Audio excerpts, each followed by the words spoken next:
Et salut! Salut tout le monde! Donc bienvenue pour cette vidéo qui permet de faire le bilan sur notre voyage au Japon. On a passé 27 jours au pays du soleil levant. C'était génial. Ouais. Super expérience. Et vu que c'était top, on voulait vous partager notre retour d'expérience. Comme la dernière fois dans cette vidéo, on va vous partager notre itinéraire, nos coups de cœur, nos tips avant le départ, nos conseils sur place, les applications à utiliser pour un voyage au Japon et bien sûr, on terminera par le budget, par l'argent. Toujours l'argent, l'argent, l'argent. C'est parti? On démarre? Allez, et let's go!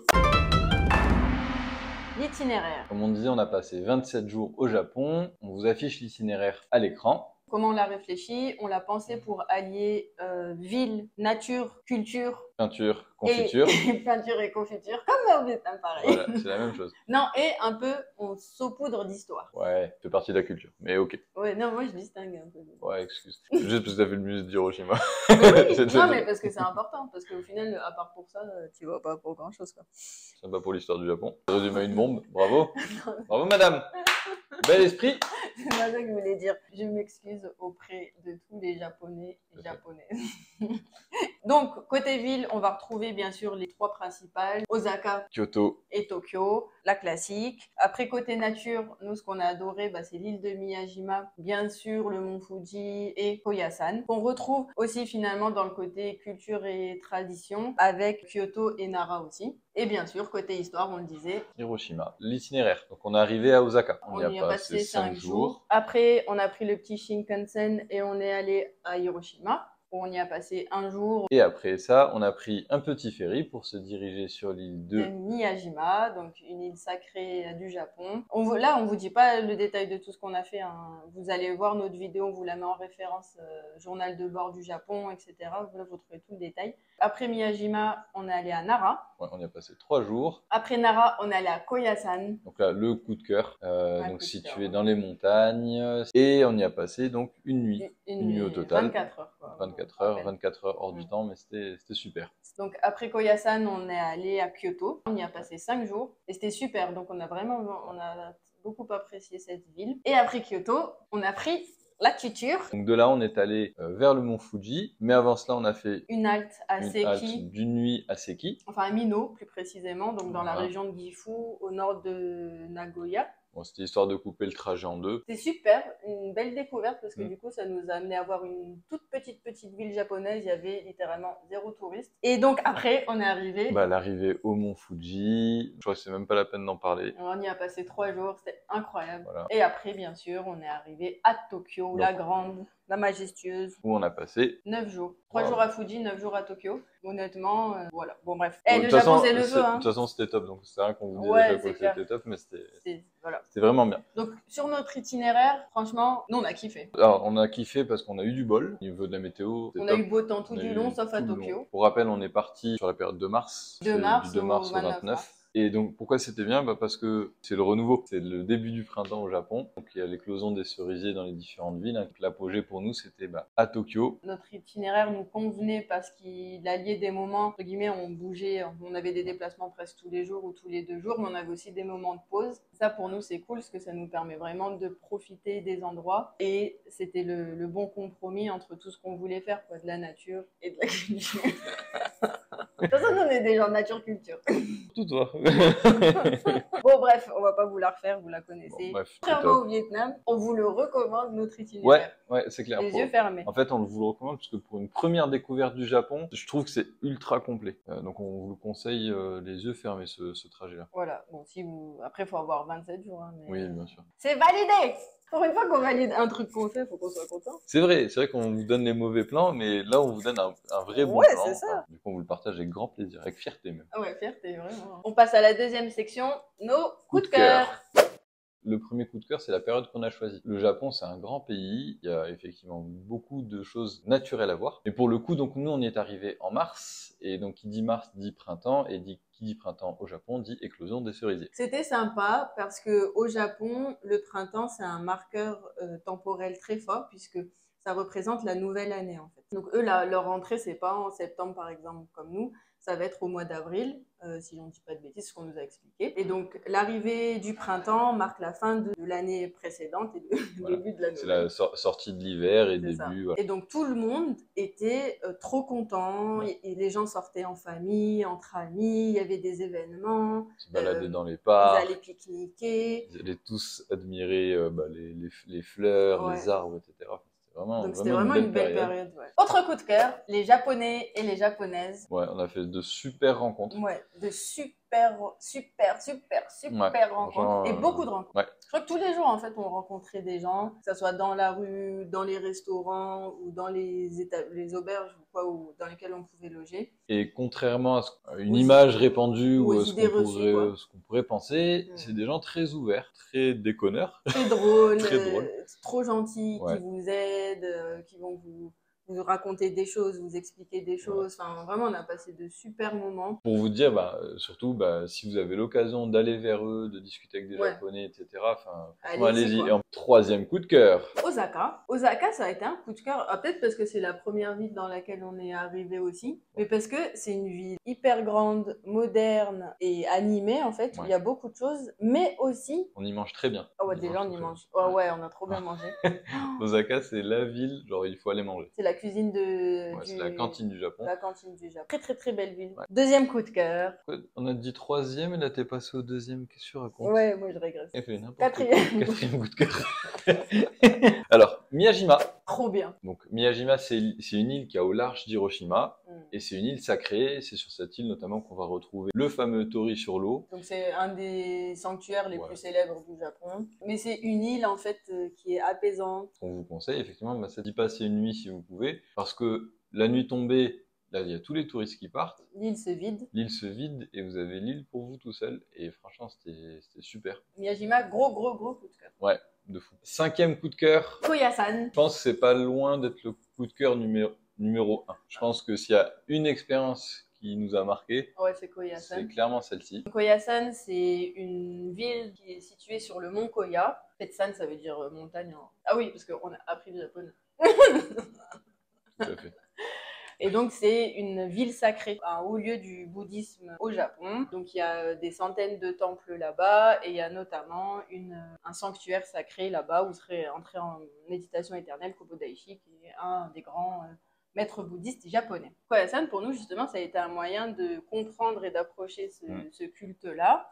On nous a même partagé des fascicules justement pour apprendre, pour savoir ce que c'était le bouddhisme. On a dormi dans un temple bouddhiste, on a mangé bouddhiste comme tu le disais tout à l'heure. On a assisté à la prière du matin Voilà, avec le moine. Donc voilà, c'était franchement génial, comme tu disais, une expérience hors du temps. Ça a une saveur très très particulière. Ouais, on a kiffé. Sixième et dernier coup de cœur. Fuji-san. C'est d'autant plus un coup de cœur que on est reparti de Mino pour aller vers le mont Fuji. Donc on est arrivé à Fujikawashiko dans le brouillard. Et on ne savait pas où était le mont Fuji. En fait, on voyait pas les montagnes tellement le brouillard était dense. On était là comme ça, il doit être là. On cherchait, voilà, on se refusait de regarder la carte. Et rien, on voyait rien. Bref, on va se coucher et le lendemain matin, 6h, grand soleil. Waouh. On regarde par la fenêtre. Ouais, il était devant nous comme il ça. est gigantesque, juste devant nous. Ah ouais, magnifique. Enneigé. Découvert. On l'a eu. On a été éblouis. Enfin, je pense que c'est le genre de moment où vous êtes un peu ému par ce que vous voyez. Ouais. Et donc, du coup, on a passé 3 jours, entre guillemets, à le chasser, quoi. Il joue à cache-cache, le mont Fuji. C'est-à-dire que là, à 6h du matin, il est découvert. À 9h, ça y est, il est recouvert. À 13h, il s'est redécouvert. À 17h, on en a vu une petite partie. Donc, on a passé la journée à faire ça. Et le lendemain, on l'a eu toute la journée découvert. C'était incroyable. Donc là, on a pu le voir depuis la pagode Shurito. On a fait le tour des lacs. On s'est baladé dans la ville, on le voyait. On a pris une superbe photo. On a pu faire voler le drone. Mont Fuji, c'est quelque chose. Ouais. Alors, on vous prévient. Si ça se trouve, vous le verrez pas. En fait, le problème du mont Fuji, il faut comprendre qu'en fait, il est dans une vallée. Enfin, c'est relativement plat autour. Et il y a le mont Fuji en plein milieu. Donc, ce qui fait que les nuages, en fait, il s'agrège au niveau du mont Fuji. Et donc, forcément, il n'est pas tout le temps découvert. On vous conseille de vous lever tôt le matin, notamment parce que le matin, c'est relativement dégagé. Voilà pour nos coups de cœur. Et donc, on va passer à la suite. Qu'est-ce qu'on doit préparer avant de partir? Pour commencer, le visa. Est-ce qu'il faut un visa, madame, pour aller au Japon? Bah non. Bon, je vais répondre non, en tant que Français, il n'en faut pas Ah oui. pour un séjour de moins de 3 mois. Parce qu'arrivé à l'aéroport, ils vous tamponnent le truc et vous avez 90 jours que vous pouvez passer sur le sol japonais. Ensuite, En gros, au Japon, ils vérifient votre vaccination. Coco tu coco. Et donc, Covid, hein, pas communiste. après, peut-être vaccination au coco. Ouais, je pense qu'ils sont plutôt contre. Ils vérifient que t'es pas vacciné. Et donc, en fait, en gros, il faut télécharger une application. En fait, vous pouvez télécharger une application, un peu comme nous, ce qu'on a pu Ouais. faire avec le pass vaccinal, là, remplir tous les trucs au préalable, et vous arrivez à l'aéroport, vous montrez le QR code, et voilà, vous passez dans la file rapide. Mais si, comme nous, vous le faites pas, il faut faire toute une queue pour, en gros, remplir les papiers et tout là-bas. Ouais, Donc, voilà. ils te testent. Hein. Je crois qu'ils testaient des gens de manière aléatoire. Donc voilà, donc ça, faut l'avoir, important. Troisième chose à avoir. Si vous souhaitez prendre la voiture de location au Japon, avec le permis français, vous êtes obligé de faire traduire le permis auprès de la JAF, qui est la Japan Automobile Federation. Comment ça se passe? Vous allez sur le site de la JAF, il y a une section qui permet de faire traduire votre permis de conduire français. On vous le met en barre d'infos. Ça coûte 35 € à peu près. Et il y a un délai de traitement qui varie entre 10 jours et 2 semaines. Une fois que vous l'avez, vous allez faire imprimer le papier dans un combini, donc un 7-Eleven ou un Family Mart. Et ça vous permet de louer une voiture et de conduire au Japon. En vrai, c'est facile. Hein. En tout cas, c'était super facile. Ouais, en tout cas, c'était simple. Mais pensez à le préparer avant de partir. Ouais. Quatrième truc qu'il faut potentiellement anticiper au Japon, c'est la manière dont vous allez vous déplacer entre les villes. Alors nous, ce qu'on vous conseille, c'est pas d'anticiper l'achat des billets, etc. C'est plutôt de vous renseigner au préalable. Vous savez qu'au Japon, il y a le fameux JR Pass qui existe. On vous en a fait une vidéo dédiée comment marchent les transports au Japon. On vous réfère à cette vidéo. Ce qu'on vous dit, c'est plus de vous renseigner. Si vous voulez acheter un JR Pass parce que ça vaut le coup pour vous, vous pouvez l'acheter en avance et au moins vous êtes tranquille d'esprit directement sur le site. C'est hyper facile. Et si jamais vous n'avez pas besoin de JR Pass et que vous allez simplement acheter des billets de train secs comme ça, bon là c'est encore plus facile. Vous avez juste à vous rendre dans une station, à la gare ou quoi, et vous allez les acheter au comptoir ou aux machines, quoi. Voilà.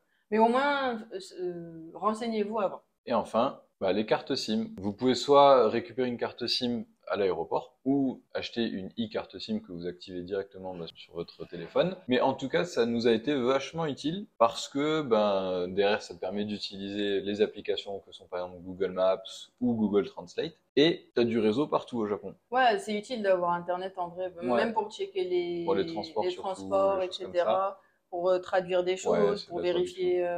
Non, en vrai, ça vaut le coup quand même. Cool. Et donc, ça permet une transition vers les applications.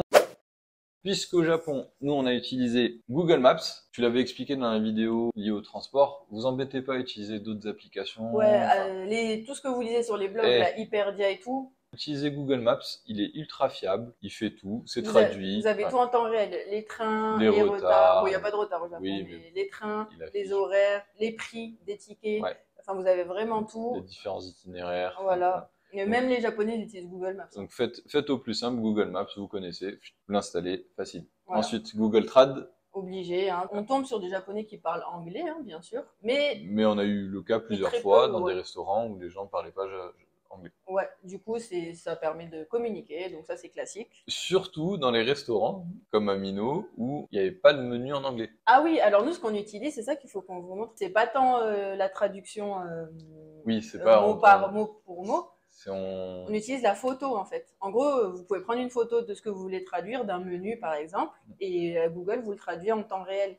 Et c'est pour ça que Internet, c'est nécessaire, parce que sinon, vous pouvez avoir Google Trad hors ligne, mais pas pour faire de la photo comme ça. Exactement. Deuxième application, c'était une découverte. Par exemple, pour nous qui sommes souvent à la recherche de restaurants halal, disons, pour manger de la viande, il se trouve qu'il existe une application qui s'appelle Halal Gourmet Japan, qui référence en fait tous les restaurants qui servent de la viande halal. Donc ça facilite la vie. Et après, pour aller voir les avis, toujours aller voir sur Google Maps. Ou même l'adresse et tout, des fois, c'est pas l'appli, elle est pas ouf, mais au moins vous avez. Mais au moins, ça permet de recenser. Étonnamment, il y a beaucoup de restaurants halal au Japon. Ouais. Et trop bon, hein, franchement. Ouais. Et enfin, donc la dernière application, ce qu'on disait, c'était Travel Spend. Donc c'est l'application qui nous permet de suivre nos dépenses pour tous nos voyages, toutes nos destinations. Elle est vraiment top. Vous pouvez catégoriser, vous pouvez mettre les dates, vous pouvez mettre les lieux, changer de monnaie même sur une dépense donnée, des fois en euros, des fois en yens, etc. Et c'est ça qui nous a permis de présenter ce qu'on va vous présenter plus tard, c'est le budget, et on notait tout. Elle est top, on vous la conseille. Non, les conseils.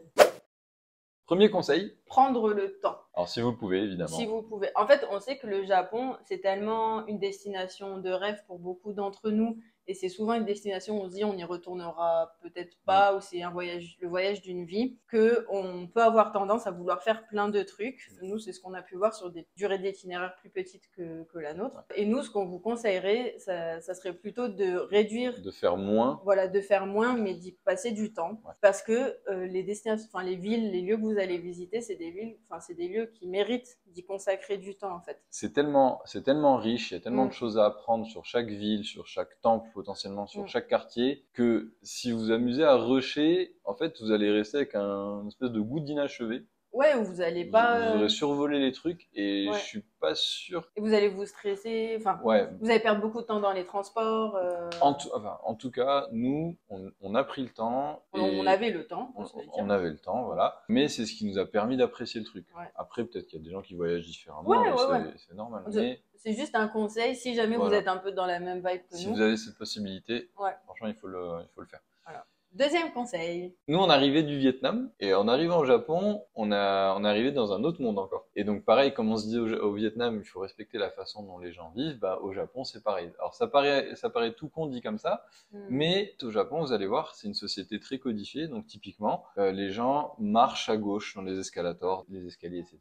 Et tout le monde respecte ça. Faut s'y plier. Pareil, quand vous allez monter dans les transports en commun, les gens qui vont monter dans le wagon, ils se mettent à droite et à gauche de la porte, ils laissent les gens descendre. Ça ressemble à du bon sens. En France, par exemple, c'est pas le cas. Ouais. C'est pas toujours le cas, du moins. Et puis même, il y a de l'intangible. C'est des personnes qui crient pas forcément, qui parlent doucement. Qui parlent très doucement.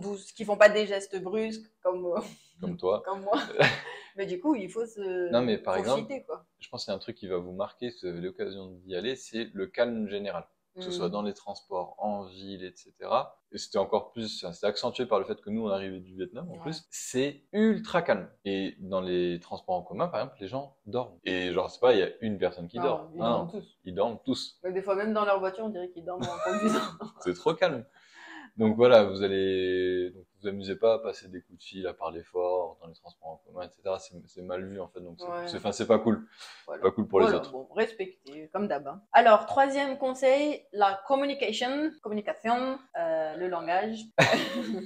Non, alors nous, on vous conseille d'apprendre quelques mots de vocabulaire parce que, en fait, ça montre aussi déjà un intérêt, un respect un peu. Voilà. Donc, les trucs de base, bonjour, merci, s'il vous plaît, excusez-moi et tout. Forcément, des fois, la discussion, elle arrive à un niveau un peu plus compliqué. En fait, après le bonjour, c'est complexe.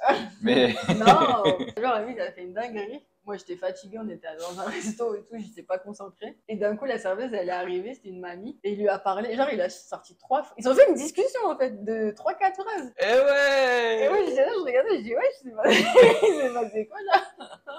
Ouais, j'ai communiqué avec elle pour de vrai. En mode full japonais, c'est-à-dire que lui, il a dit une phrase, après, elle a répondu avec une phrase, après, il a dit, ok, donc, il a redit une phrase, après, j'étais, waouh! Et ouais. Apprenez des mots de base, ça va vous servir, et eux, ils seront contents. Alors, l'autre point assez marquant, c'est parler avec les gens. Franchement, les Japonais, ils sont ultra ouverts, contrairement à ce qu'on disait, contrairement à l'image qui peut circuler. Ils sont ultra sympas, ils seront ravis de discuter avec vous. Parlez, allez vers eux. Et en plus, je pense qu'ils sont contents de voir les touristes revenir. Là, le Japon, ils ont réouvert leurs frontières il n'y a pas si longtemps que ça maintenant. Enfin, au moment où on enregistre cette vidéo, ça fait 4-5 mois qu'ils ont réouvert les frontières, donc ils sont contents de voir les touristes revenir. On a fait de belles rencontres. Autre point marquant au Japon, la gestion des déchets. En fait, vous verrez, le Japon, c'est ultra propre. Et vous ne trouverez aucune poubelle dehors. Quand vous achetez un truc à bouffer, que vous avez du plastique sur vous, enfin des déchets à jeter, etc., prévoyez toujours d'avoir un petit sac plastique, un petit sac plastique avec vous, dans lequel vous allez mettre vos déchets, et c'est qu'une fois rentré à l'hôtel ou à la maison, vous allez jeter vos déchets à la poubelle. Bref, vous n'avez rien cherché, vous dans la rue, vous ne trouverez pas. C'est pas la peine. Au pire, dans les toilettes publiques, des fois. Voilà, dans les toilettes publiques, des fois. Quand il s'agit des petites bouteilles en plastique, vous allez en retrouver à côté des distributeurs de boissons que vous pouvez trouver dehors. Mais autrement, zéro. vous n'en trouverez pas, donc prévoyez des petits sacs plastiques pour jeter vos poubelles. Un conseil hébergement, s'il vous plaît? Oui, un conseil hébergement. Voilà, on va vous partager une erreur. Alors, il y a deux choses. Côté hébergement, déjà, première info, les check-in, ils sont assez tard. Ouais. Donc, c'est à 15 heures. Et le check-out, du coup, il est plutôt tôt, c'est à 10-11 heures. Ce qui change un peu par rapport à la plupart des pays qu'on peut faire. Donc, ça, c'est quelque chose à prendre en compte. Bon, après, par contre, vous pouvez toujours aller déposer vos valises, il n'y a pas de souci. Deuxième conseil plutôt concernant les hébergements, c'est qu'il vaut mieux réserver en avance. Alors, ça paraît trivial dit comme ça, mais vous connaissez le credo de la chaîne, on fait rien à l'avance. Ouais. Bref. Mais, bah, sur beaucoup de destinations, ça nous a pas gêné, on va dire. Mais par contre, au Japon, on s'est fait avoir parce que comme on est arrivé à la période, une des périodes les plus touristiques de l'année avec les sakuras, etc., on n'avait pas tout réservé à Tokyo et en fait, ça nous a doublé les prix quoi, sur les logements. Une petite boulette de la part de notre part, mais bon. Niveau gastronomie, Yes. deux conseils. Le premier, il y a beaucoup de restaurants qui ont des devantures qui ne payent pas de mine. En fait, on n'a même pas l'impression que c'est un restaurant. Souvent, c'est obstrué. Il y a des fois pas le menu à l'entrée. Ouais, et c'est surtout qu'en fait, ils ont des... on va vous mettre des images là à l'écran, mais il y a des rideaux en fait qui viennent devant le restaurant et du coup... C'est très intimiste. Ouais, c'est très intimiste. Ouais. Et pour nous... Ça invite pas à entrer. De notre habitude, quoi. Alors que non, en fait. Donc, faut pas hésiter à rentrer. Normalement, il n'y a pas de yakuza dedans. Bon, ça je pense pas. Non, mais bref, en tout cas, rentrez, ils seront ravis de vous accueillir. Hein, mais... Et autre point concernant la gastronomie, bah, c'est les horaires des restaurants. Faire attention. Au Japon, ça ferme relativement tôt. Et je pense qu'à partir de 18 h, il y a les gens qui commencent à s'attabler dans les restaurants. Ouais. À 20 h, déjà, il y a certains restaurants qui peuvent fermer. Adaptez vos journées en conséquence. Ouais. Vous faites pas avoir. Checkez sur Google Maps. Et enfin, la dernière partie, la moula, l'argent. Combien a-t-on dépensé au Japon pour 27 jours de voyage sans billet d'avion? Boum, 4 580 €. Dites-nous en commentaire si vous pensez que c'est beaucoup, pas beaucoup pour un mois de voyage au Japon. À deux. À deux, ouais, c'est à deux. Hein. Et donc, ce qui nous fait 169 € par jour par couple, donc 84,5 € par jour par personne. Qui inclut logement, déplacement, activité, transport et nourriture. Nourriture et tout ce qu'on peut faire, les lessives, les courses, bah là par exemple la location de voiture, enfin vraiment il y a tout.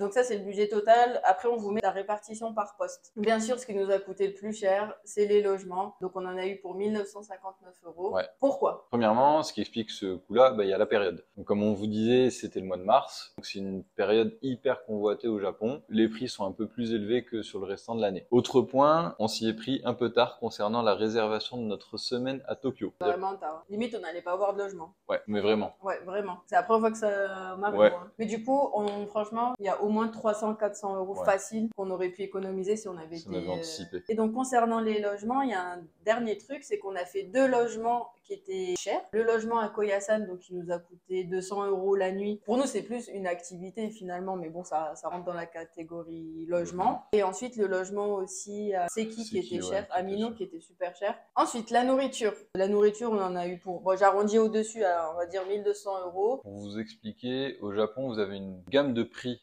concernant les restaurants qui est très large. Donc vous avez des prix qui sont style des prix français voire parisiens, ou vous avez beaucoup moins, qui étaient même quasiment plus proches du Vietnam. Non mais en fait au début quand on est arrivé on s'est fait avoir, on a eu du mal on payait un peu cher et on a eu du mal à trouver les bons plans. Donc après on a assimilé les bons plans, ça c'était cool et donc on est arrivé sur des prix normaux. Et par contre du coup dans ces 1 200 €, il y a quand même 150, à peu près 150 € d'un restaurant où on allait manger du bœuf wagyu. On s'est fait plaisir. On s'est fait plaisir, mais c'était trop bien. C'était la meilleure expérience avant Fuji, Koyasan et tout. On change tous nos coups de cœur. J'avoue, on l'a même pas vu. Et donc après, les déplacements entre les villes. Donc c'est là-dessus qu'il faut faire des calculs, notamment avec ou sans JR Pass, selon la façon dont vous allez voyager, la durée, etc. C'est là-dessus que toi, tu as fait un gros boulot. Ouais. Donc Leïla, elle a vraiment étudié tous les itinéraires et elle l'a évalué au regard des différentes options budgétaires. Est-ce qu'on prend un JR Pass complet? Est-ce qu'on prend que des JR Pass régionaux? Est-ce qu'on en prend qu'un seul et des tickets simples, etc., etc.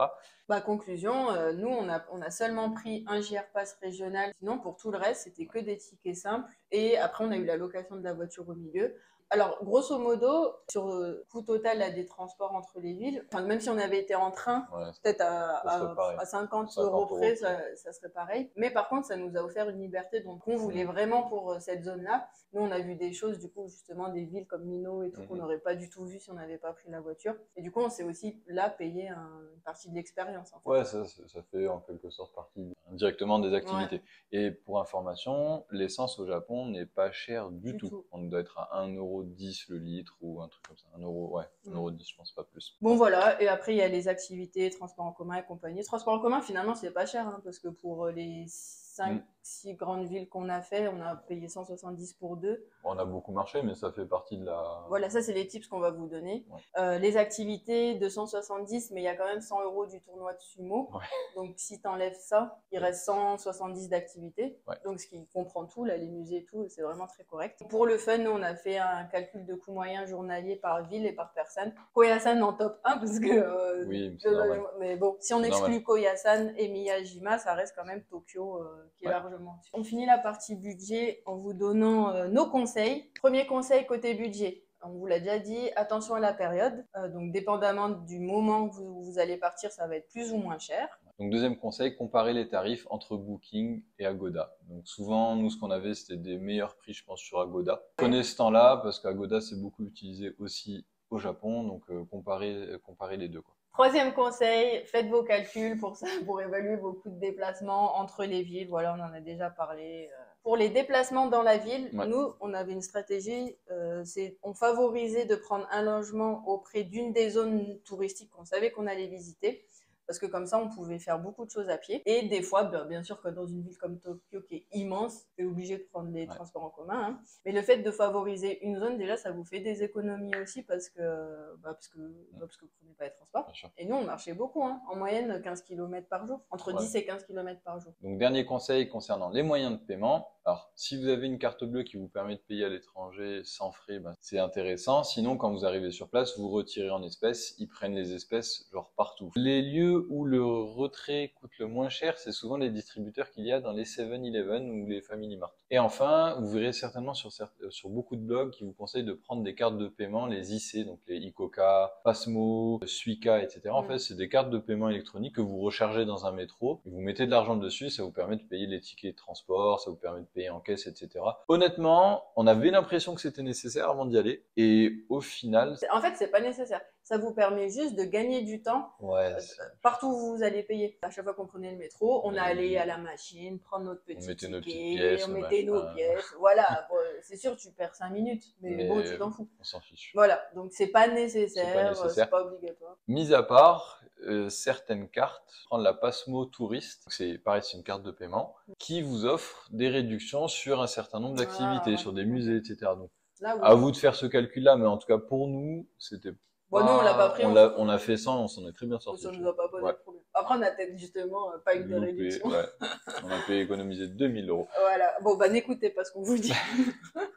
Ben voilà. On arrive au bout de cette vidéo. Donc, comme d'habitude. On espère qu'elle vous a plu, pour commencer. Voilà. Si tu as des questions concernant ton futur voyage au Japon, n'hésite pas à nous les poser dans les commentaires. Voilà. Pense à mettre un pouce s'il te plaît et à t'abonner à la chaîne si c'est pas le cas. Et enfin, on te dit à bientôt pour une nouvelle vidéo. Prends soin de toi. À toutes.